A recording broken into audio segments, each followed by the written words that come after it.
Bom dia a todos, que a paz de nosso Senhor e Salvador Jesus Cristo esteja contigo, meu irmão e minha irmã. A mensagem de hoje tem como tema: confesse com a sua boca Jesus Cristo como Senhor e Salvador da sua vida, em nome de Jesus. A palavra de Deus nos fala em 1 Pedro 3,15: Antes, santificai em vossos corações a Cristo como Senhor e estais sempre preparados para responder com mansidão e temor a todo aquele que vos pedir a razão da esperança que há em vós. Até aí. Nós sabemos que crer e confessar são dois lados de uma mesma moeda. Precisamos declarar com a boca aquilo que cremos no coração. Se com a tua boca confessares Jesus e em teu coração creres que Deus o ressuscitou dentre os mortos, serás salvo. Romanos 10:9. Nós sabemos que os discípulos falavam abertamente da fé que o reino de Deus precisava, e não de cristãos disfarçados, por exemplo, de agentes secretos. A expressão Jesus é o Senhor é uma declaração pessoal daquilo que Cristo representa para aquele que a professa. Ele é o Senhor da sua vida, e isso decorre do fato de ser, em primeiro lugar, o seu Salvador. Quem fala de Cristo é capaz de irradiar esperança a tal ponto que leva os outros a se perguntarem a razão de tanta alegria. Se estivermos sempre amuados, de mau humor, e usarmos a língua apenas para fazer críticas e dizer bobagens, ninguém nos indagará a respeito da razão da esperança que há em nós. Para darmos um bom testemunho, precisamos associar uma língua bela a um belo viver. A língua que testemunha sobre o Senhor deve estar habilitada para tal tarefa. Precisamos estar sempre preparados para falar da razão da esperança que temos. Estar preparado significa estar disposto. Disposição é o contrário de hesitação, relutância e covardia. Significa que, mesmo quando estivermos em um ambiente desfavorável, não nos sentiremos tentados a escapulir nem a disfarçar, esconder, negar ou depreciar as nossas convicções. Além disso, estar preparado significa estar desejoso de falar sobre a nossa fé. É vibrar com o que Cristo fez por nós e ter a firme convicção de quem somos no corpo de Cristo, a Igreja. Em segundo lugar, quem se propõe a falar de Jesus precisa ter uma língua branda. Devemos comunicar a esperança que temos com mansidão. Ao testemunharmos de Cristo, nossas palavras precisam refletir a mesma atitude de compaixão que o Mestre demonstrou ao tratar com todo tipo de gente aqui na terra. A função da língua, ao falar de Cristo, deve ser atrair as pessoas e não criar barreiras, incitá-las a conhecer o Senhor em vez de afastá-las com intimidações.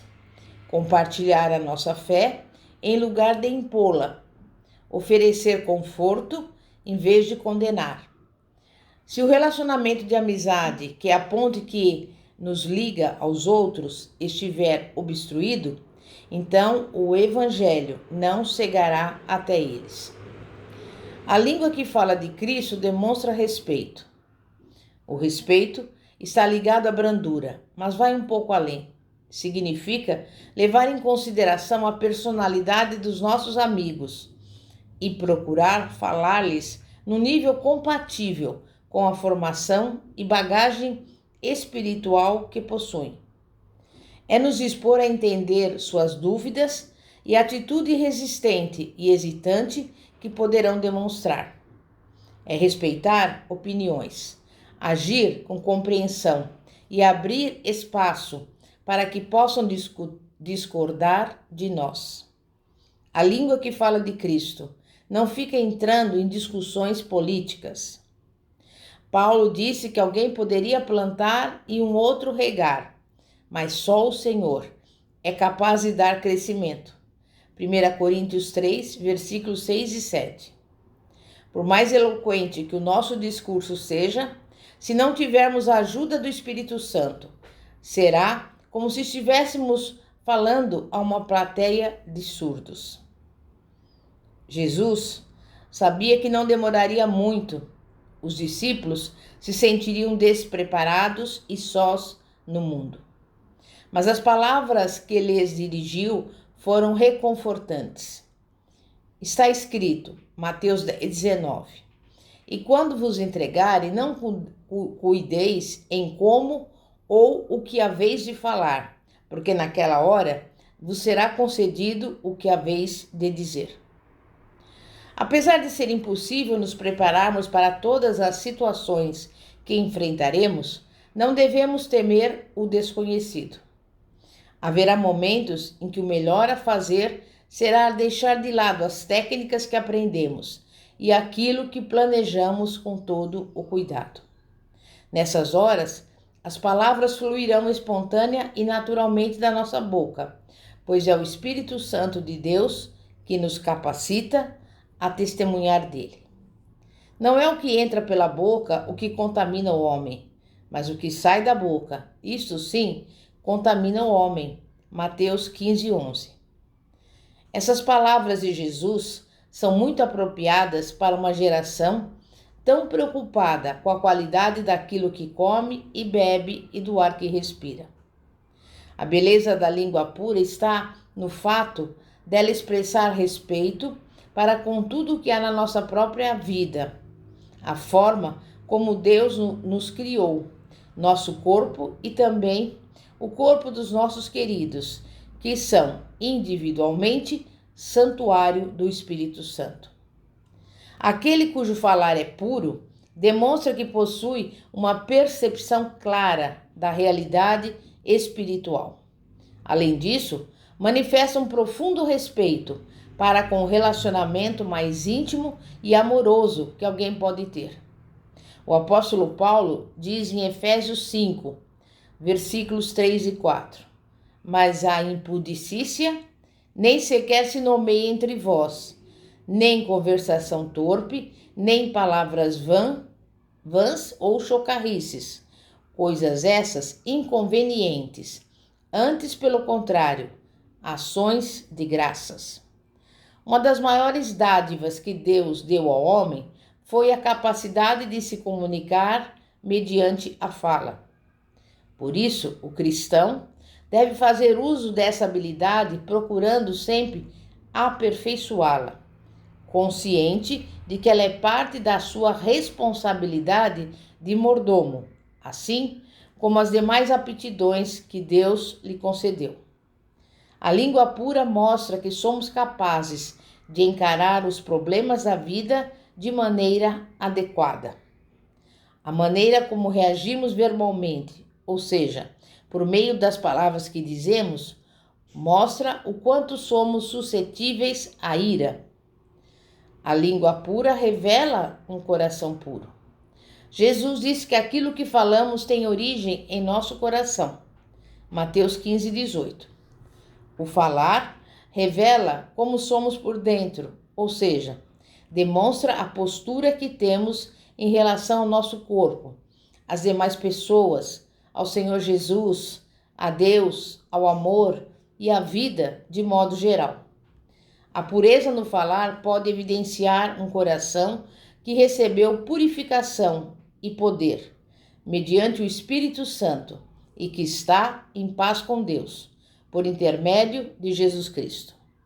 O ideal é que nós, como cristãos, dessemos um testemunho mais visível do que simplesmente cortar palavras vulgares do vocabulário. Contudo, se a linguagem que empregarmos for pura, já estaremos dando um grande passo no sentido de mostrar aos outros a nossa integridade e o sistema de valores que adotamos. Assim, nossos amigos, percebendo que somos cristãos, poderão começar a se desculpar pelas expressões grosseiras que usarem, ou, quem sabe, passarão até mesmo a evitá-las quando estivermos por perto. Aquele que não demonstra bondade ao falar também é assim. Jesus disse: Amarás, pois, ao Senhor teu Deus, amarás o teu próximo como a ti mesmo. Marcos 12, versículos 30 e 31. Ao dar essa ordem, ele estava ensinando que toda a lei poderia se resumir na palavra amor. Assim, aquele que fala com amor não apenas está demonstrando uma atitude condizente com os 10 mandamentos, como também está cumprindo cada um deles. Ou seja, quando nossas palavras são amorosas, estamos dando um grande passo em direção ao cumprimento da lei divina. A língua bondosa é capaz de solucionar, se não, pelo menos, atenuar muito dos problemas familiares, para não dizer a maioria deles. Quando falamos em amor, todas as nossas limitações entram em harmonia com a bondade que as nossas palavras exprimem. Falar a verdade não basta. De acordo com a carta aos Efésios, devemos seguir a verdade em amor. Capítulo 4, versículo 15. O apóstolo Pedro, que aliás precisou lutar com a sua língua ferina e indomável, disse: Não pagando mal por mal, ou injúria por injúria, antes, pelo contrário, bendizendo, pois para isto mesmo fostes chamados, a fim de receberdes bênção por herança. Pois quem quer amar a vida e ver dias felizes, refreie a língua do mal e evite que os seus lábios falem dolosamente.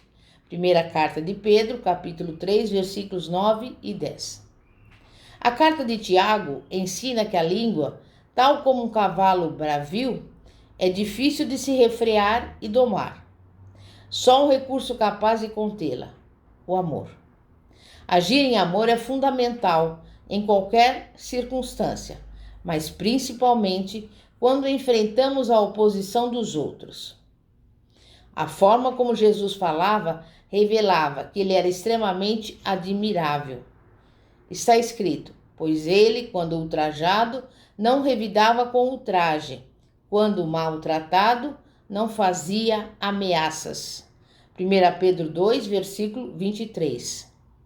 Ele soube conter o impulso de agir em defesa própria e de acusar aqueles que intentavam matá-lo. Dentre as suas últimas palavras, algumas expressaram amor.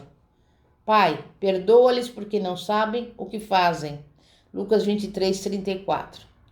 Também quero deixar aqui um versículo, Colossenses 4, 6, que dá a nós um conselho bastante oportuno. Diz assim: a vossa palavra seja sempre agradável, temperada com sal. Amém? É momento de oração. Santíssimo Deus e poderoso Pai, Pai de nosso Senhor e Salvador Jesus Cristo. Da mesma forma que um dia o Senhor ungiu os lábios de Isaías, do profeta, que o Senhor também, neste momento, venha ungir os nossos lábios, para que da nossa boca não saia qualquer palavra torpe, qualquer palavra que venha a ofender, magoar qualquer pessoa.